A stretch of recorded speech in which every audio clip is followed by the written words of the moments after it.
2. And always welcome to Listen Up, presented by Dempsey's Girls Sportsland in Middletown, Maryland, and High Chroma. Thanks to Austin for all of his hard work and support. High Chroma, technology at its best. Ryan, what a Sunday it was, huh? Championship Sunday. You were wrong with your picks. I'm sorry, bud. You can't. We're starting off this show on a bad note for you, so you got to promise me you got to make some better picks going down the road. Because yesterday I was thinking to myself, I'm like, I don't want Ryan to be picking my lottery numbers all of a sudden if this is going to go. You can't be making these wrong picks, man. Yeah, that's right. Yeah, I did get them both wrong. We both picked Green Bay, and then you picked the Chiefs. I picked the Bills. I wanted to be a little different. I didn't want to pick both number 1 seeds because I figured one of them was going to lose, but I guess I picked the wrong one. I should have went with Brady. I knew I should have known better to not pick against Tom Brady. Usually you do. Usually you get the picks right. I mean, no matter if it comes to basketball, football, no matter what, you're on point most of the time. But yeah, no. So we're gonna get right down into it. Yesterday though, the NFC Championship game. I'll tell you, Ryan, I'm actually pretty disappointed to be honest with you. I really am. Aaron Rodgers and the Packers, I saw a lot of headlines, and I was actually talking to some people earlier this morning, and when I woke up, talking about Aaron Rodgers choked, and I didn't really like to hear that too much. I really didn't, because he wasn't the one that threw 3 interceptions. It was the other man on the other side of the field. Tom Brady threw 3 picks, but talk about just the Buccaneers yesterday, getting off the line, getting off the blocks, doing a great job executing. Mike Pettin, the defensive coordinator for the Green Bay Packers, I don't know, man. I don't know how much longer. I think this is the 17th season going in as Green Bay Green Bay defensive coordinator. I don't know how much longer he's going to have a job there, to be honest with you. I didn't see a lot of blitzing at all coming from, blitz packages, the corners coming on, because as you know, I don't think per se, I've never seen Tom Brady an excellent thrower outside the pocket or when the pressure's on. Right. But Green Bay never put any kind of pressure, maybe some here and there, but nothing like I expected. And that's why they won, by 5? Yeah, by 5 points. And like I talked about with the previews of this game, I said one of the main things Green Bay has to do on defense is to get pressure on Tom Brady, because it seems like Tom Brady is never pressured, and he never gets hit. He never takes a hit. He never gets sacked. But another thing I noticed, and we were texting back and forth during both games, and I said on Tampa Bay's first drive, they converted on all 3 third down situations, which led to a touchdown. They converted on all 3 of them.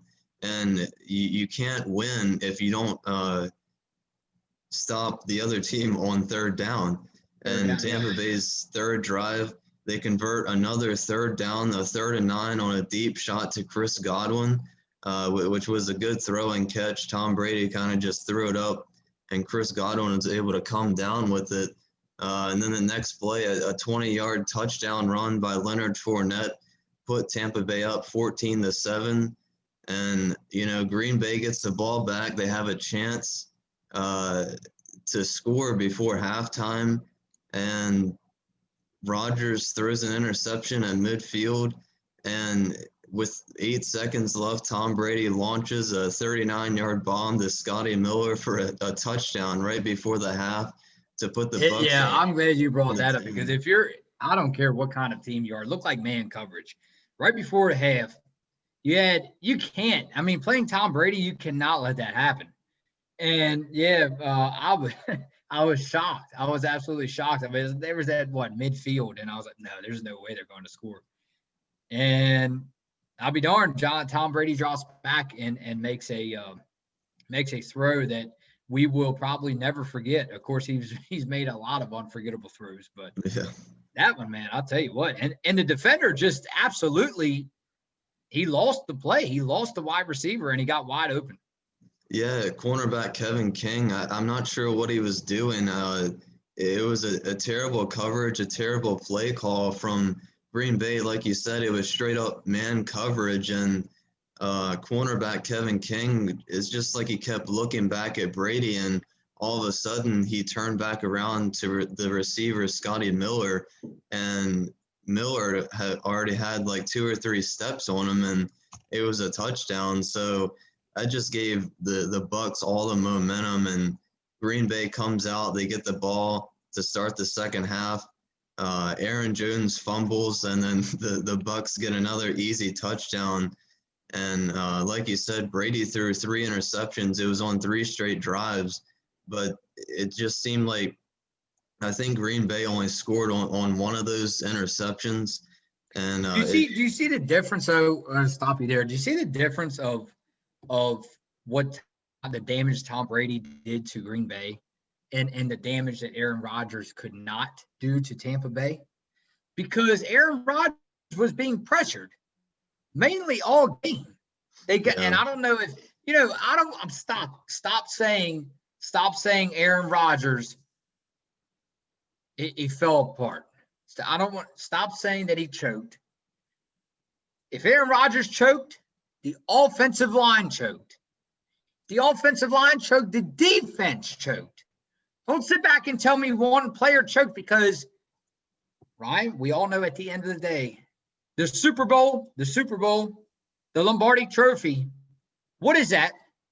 Is it a team award or is it an individual award? yeah, it's a team award. So you see my point. It goes beyond Aaron Rodgers. To me, if you give me them numbers, you set me down in a room, give me them numbers. I have no idea what's going on, and you say, "Hey, you set me down." And what do you have? 300 some passing yards yesterday. Completion percentage of about 60. He had 3 touchdowns and interception. If you sit me down in a room and tell me, "Hey, you're a head coach for a team. You're going into this game. This is the final result. This quarterback has these kind of numbers. He's going to put up these kind of numbers in this ball game, or he just did." And boy, I'm sitting back and I'm loving what I'm seeing, man. I'm loving these numbers. 3 touchdown, a pick, 300 some yards, and what, a 60 some completion percentage out of Rodgers. How much more can you do to help a team out? Ryan, I'm going to stop you there, and I can't wait to see what you have to say. Hey, is this the last time Aaron Rodgers suits in a Packers jersey? Yeah, I was very surprised to see the post-game interview by Aaron Rodgers when the reporters asked him the questions, and it seemed like Rodgers wasn't sure on his future in Green Bay. It's a really, really good question, and I'm not sure that I have an answer. I would think that Rodgers would come back to Green Bay. I don't think he's going to retire. I mean, he should win MVP. He had an MVP season, one of his best seasons ever. And I just can't see him retiring, or I can't see Green Bay trading him. So I expect Rodgers to be back, but I just think it was a devastating loss to say the least. And I just think for Rodgers, like he said in his interview, he just has to take some time away, clear his head, and get back to what he can do next season. Well, you talk about that he will come back with Green Bay. On a more personal note, what were you and I talking about last year when we went over the draft? We were talking about a quarterback out of, I forgot where he went to school. You might have to remind me. Jordan Love. Utah? Was it Utah that he went to? I believe it was Utah. Utah. Anyhow, while you're checking that for me, I think these guys really have a fire going behind them, especially these veterans in the NFL, because once you get a draft at your own position, a newer guy coming into the league, because we always know the preseason is always for battles. You're battling to keep your job. You're battling to keep the position. look, and again, this may come down the road to haunt me later down the road. That's fine. But I'm talking about right now. Jordan Love may be one of the best in Green Bay history. We don't know that. We don't know how Jordan Love's going to play. But I'm just talking about this year specifically. I think that was a bad move by the Green Bay front office. Whoever choice that was to draft Jordan Love. The reason I say that, Ryan, take a look at the final score yesterday from that NFC Championship game. What was the final score? 34 to 31-26. All right, 31-26, Tampa Bay. You're telling me it's a 5-point ball game, and I'm sitting back thinking to myself, one possession ball game, right? One possession. Just what if Jordan Love? What if they held off on Jordan Love? And what if they still had? Because you're sitting here telling me now, if you're telling me that Green Bay has 100% confidence still in Aaron Rodgers, I'm not buying it. I'm not buying it. Or else they wouldn't have drafted a quarterback last year. So what I'm trying to tell you is, Ryan, one possession game in the NFC title game, they came that close to beating the Buccaneers. There's a part of me saying that Green Bay is still the better football team, and they lost. So what I'm saying to you is, if they would have held out on Jordan Love, some other team would have got him. What if they would have added a defensive star to this team?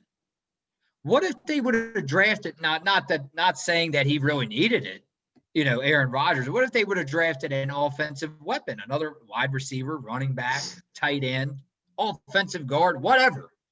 I've always been a defensive kind of guy. You know that because I've grew up a Ravens fan, a huge Ray Lewis fan. It's all about defense in this house, buddy. So I'm questioning myself. And I'm not saying it was going to happen. We'll never know. We can't read the future. Maybe an interception, another interception, another fumble. If Green Bay would have just drafted maybe a defensive star in that draft last year, we might be sitting here, Ryan, having a different discussion right now. Yeah, and we talked about this when we broke down every team before the season even started and all their draft picks. And we said, well, why didn't Green Bay draft a wide receiver? And it seemed like they didn't even need a wide receiver. Aaron Rodgers just had that good of a year. And it did seem like they needed another guy on defense, especially I think if they would have drafted a corner, that would have helped them a lot. But this one thing I want to talk about in that game yesterday, the decision to kick a field goal with 2:05 left when Green Bay was on a goal-to-go situation inside their 10-yard line. They were down by 8. Yeah. Then they kick a field goal. It puts them down by 5. And, you would think that they would know better not to give the ball back to Tom Brady because it's just like giving it to Mahomes, isn't it? Yeah, I mean, it's just they just ran out the clock and Rodgers never got another chance. No, and I'm glad you. Yeah. So Matt LaFleur, I'm going to be honest with you now.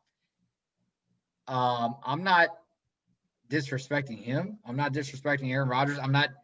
It's not. This is a matter of a discussion where it's all opinion, and we're laying it out on the table right now. I tell you, I've never been a huge fan of LaFleur and Rodgers working together. I just haven't.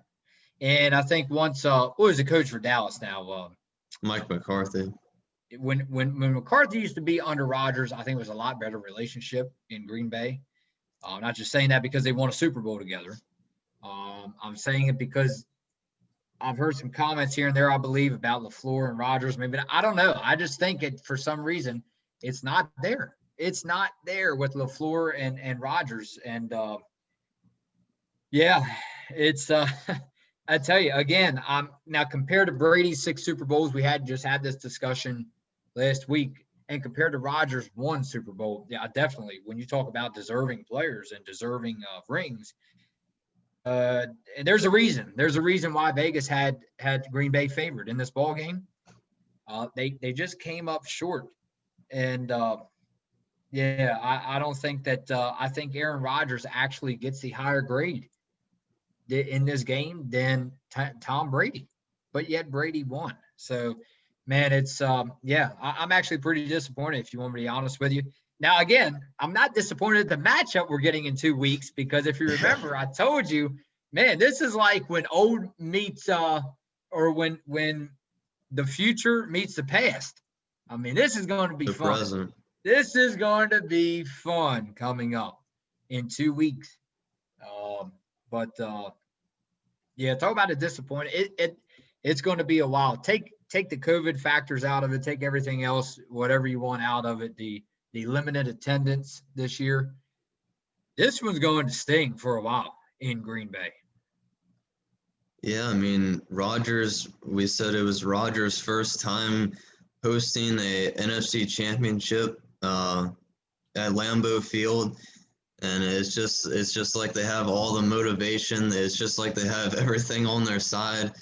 And it's just so tough to beat Tom Brady in the playoffs. But I think it was more of Tampa Bay's defense. I mean, I just think the reason Tampa Bay won was because of their defense, and it was just that Green Bay just didn't capitalize enough on the opportunities that were sat right out in front of them.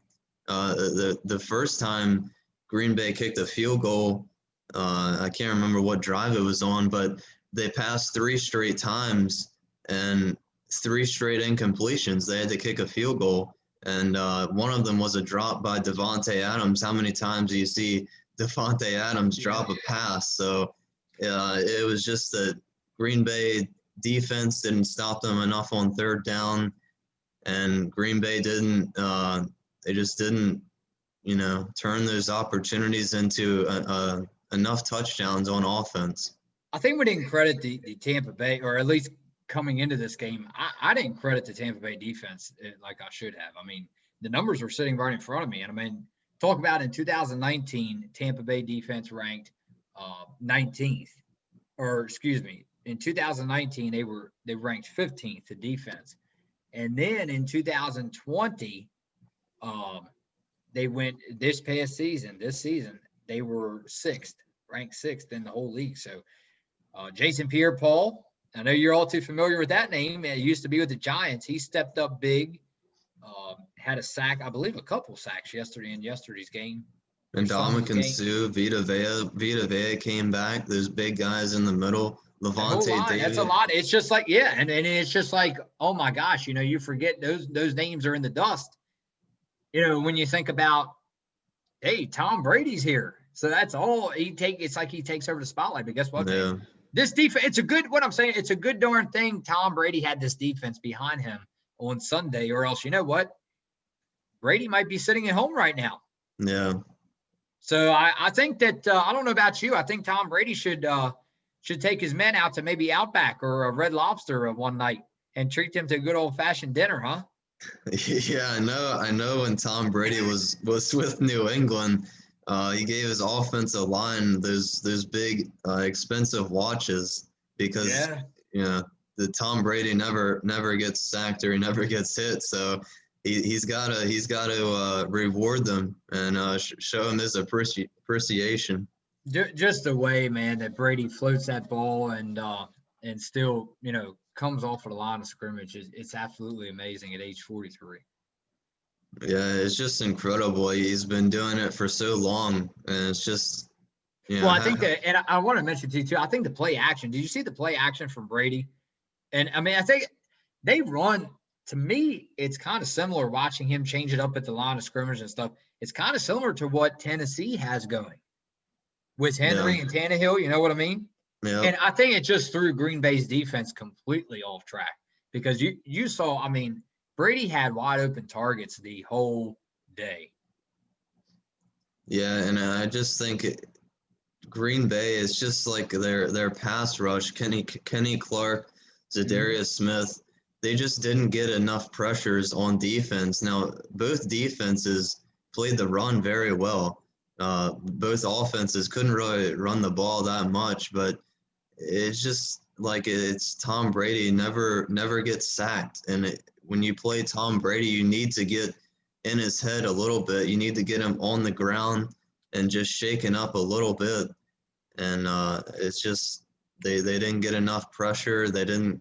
I mean, they got 3 interceptions, but Well, what I didn't like, yeah, but what I didn't like though, Ryan, was you talk about Brady, and that's why I wanted to see what you say about this. Brady, he it was 28-17 in the third quarter on a 2nd and 10, and you throw a jump ball because Adrian Amos, remember hey, shout out to Amos, by the way. I didn't know this. He was born right here in our backyard, Baltimore, Maryland, and he now plays for the Packers. But Adrian Amos picked the ball. Why are you throwing the ball deep like that in a second down situation? I mean, if you're a head coach, why would you ever do that? yeah, I'm not really sure. I couldn't believe that that Brady threw 3 straight picks on 3 straight drives. And I texted you during the game. I was like, "There's no way Brady blows this lead," and he almost blew it. Yeah, It's just it that, was amazing. It was amazing. I mean, again, sometimes we had this discussion over and over. We don't know what is going through a coach's mind or the coordinators, whoever on that sideline.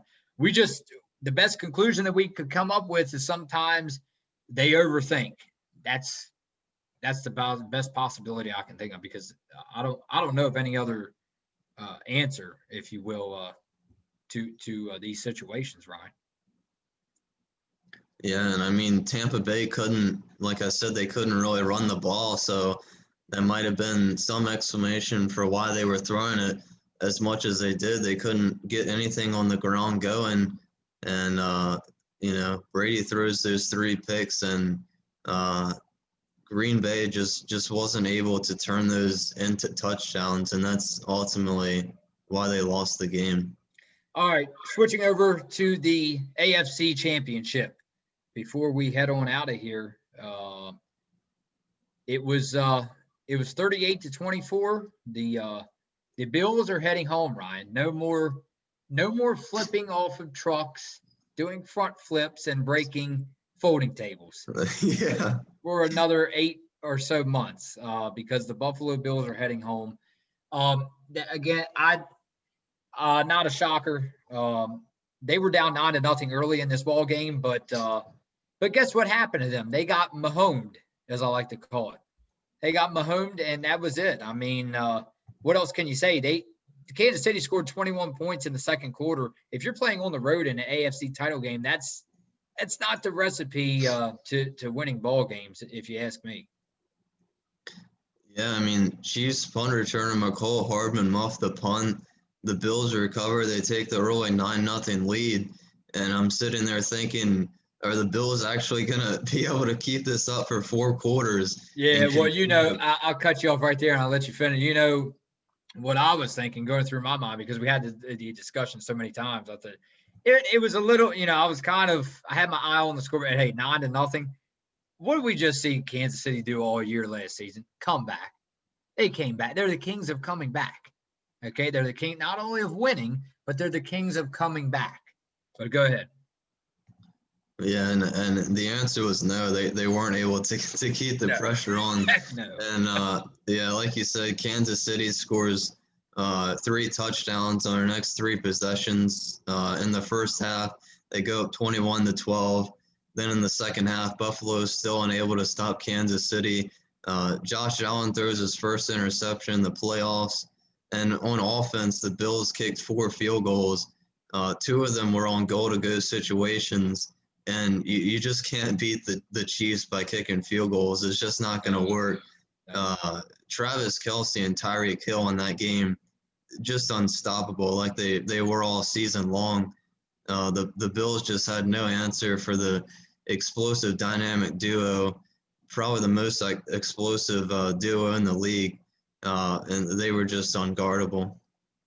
They were unguardable. Yeah, that's the word for it. I mean, when you put together Tyreek Hill, and McCole Hardman, and it's crazy because last episode I spoke to you about the connection that Allen and Diggs had all year, and it totally just flew over my head about Tyreek Hill. I mean, once you get the ball in his hands, there's a reason and I'll shout out to Jeff on this one. There's a reason that they call him Cheetah. And yeah, I tell you, man, it was too much to handle. And that's why, again, we'll get into this on Friday when our next episode comes up, the special edition, 45-minute edition of our Super Bowl preview right here in the studio. But yeah, man, getting back to this ball game, I think that Patrick Mahomes, I think this is just the beginning of what you're about to see for the next, I don't know. I want to say 8 or 9 years and maybe more. Ryan, you're seriously, this Super Bowl could go down as arguably the greatest Super Bowl in the history of our lifetime, of our generation. Just because of Tom Brady and Patrick Mahomes. Don't discredit all the other players because, again, a team sport. But, man, what these guys are doing in this game, one, a 20-some-year-old, but then the other one, a 43-year-old. I mean, it's just – it's like a seesaw, man. It's just – and you try to balance it out, but you can't. It's just mind-blowing. Yeah, I mean, Tom Brady, 43, and Mahomes, I believe, is 26. It's the past versus the present, and it seems like Tom Brady is still in the present too. So, yeah, it should be one of the best Super Bowls ever, probably the best one that I've seen so far. So it should be really exciting. I think everybody. A lot of people probably picked the Chiefs. A lot of people probably expected them to be here back to back. But the Bucs, it's not really a surprise because it's Tom Brady. But I just think that the Packers look strong all season, and they just couldn't quite get it done at home. So. But well, because I mean, both of these games, when you look at it, we focused on all 4 quarterbacks, and they were all about quarterbacks, man. I mean, you look at the total, the passing yards for Kansas City and Buffalo. Passing yard for Buffalo, they had a total of 234 yards, and then Kansas City 325 passing yards. And then you talk about in the NFC Championship game, I was wrong on that because neither team surpassed 100 yards rushing on the ground. So when you talk about this past Sunday, we will always remember this past Sunday as a championship Sunday of 4 quarterbacks because it was all about the arms. Yeah, neither of the 4 teams really have a rushing game. Buffalo didn't have one all season. Kansas City with Edwards-Helaire, pretty good rookie year, I'd say. They didn't have Le'Veon Bell. The Bucs have Leonard Fournette. And who does Green Bay have? Aaron Jones. And they credit Tampa Bay because they stopped him, man. That defensive front, that's something special. And that's why the Kansas City Chiefs heading in 2 weeks from now are going to need Patrick Mahomes because I don't think that the Buccaneers now, I'm starting to flip the script again as to what I said the other night. I don't think the Buccaneers are going to allow a lot of rushing yards in this Super Bowl coming up. Yeah, and that's why it's so big for Kelsey and Hill, the duo, to come up big again on Super Bowl Sunday. And in this game yesterday on Sunday, Kelsey 13 receptions, 118 yards, and 2 touchdowns. And Tyreek Hill 9 receptions, 172 yards, 19 average yards per catch. And I just think, again, for the defense for Kansas City that Green Bay wasn't able to do. Frank Clark, the Chiefs defensive line, got 4 sacks on Allen yesterday, pressured him all night long, got him out of his comfort zone. They need to do it against Tom Brady, or I don't think they probably won't win if they can't get pressure on Tom Brady. That's the difference when you're talking about Brady and Mahomes versus now Aaron Rodgers is a great thrower outside of the pocket, but that's the difference I think when you're talking about Patrick Mahomes throwing under pressure. I think that's something Josh Allen will eventually be able to do better because he reads defense. He reads defenses and the blitz is fine, and he takes off running. But that's something Kansas City he got a couple big runs, but that's something Kansas City made sure they was going to do. Is if we're going to blitz, we're going to sack Josh Allen. He's not getting out of the pocket. Yeah, and that's something Kansas City is so good at. You just see Patrick Mahomes every single game. He gets pressured, and But he's able to shake it off. runs Yep. out to either side and extends the play for seconds, for like 5 or 10 seconds, and just waits for somebody to get open way downfield. Yep. Well, Ryan, I tell you, it's all came down to this, buddy. 2 weeks, and I cannot wait. Guys, stay tuned. Friday will be the big episode, the 45-minute edition special on Listen Up. Again, it's presented by Dempsey's Grill and Sportsland in Middletown, Maryland. It's going to be a preview of the Super Bowl. And stick around until the very end. Ryan and I are going to predict who we think will win Super Bowl 55. Ryan, the first time ever a team plays in their own home stadium. And it just seems fitting, doesn't it? Patrick Mahomes and Tom Brady. Yeah, it does seem fitting that Tom Brady would be the first to play at home in his own. Go figure. You shatter all these other records. Why not shatter a couple more, huh? Yeah. And I think that he's actually, if he wins a Super Bowl, I think that he will be the first quarterback to win a Super Bowl in both conferences. I believe. Don't hold me to it, but I don't think any other quarterback's ever done that. Yeah, I believe I saw that as well. So that would be another accolade to. In other words, I highly doubt, Ryan, that you and I are ever going to see another Tom Brady walk across the earth while we're around, at least. Yeah, I think Patrick Mahomes is probably the closest thing to it, the next big star in the league. Yeah. Can't wait to see throughout his whole career how many Super Bowls that he can get. But he has a chance in 2 Sundays to get a second. A chance to take down the GOAT, the greatest of all time. Ryan, that's going to do it right here on Listen Up. Again, presented by Dempsey's Grill, Sportsland, and High Chroma Technology at its best. Ryan, I will see you Friday. Guys, be sure to subscribe, click that like button. And Ryan, it's coming quick, bud. Yes, it is. All right, I'm out. I'll see you this weekend. All right, see you Friday. Take good care. You too. All right.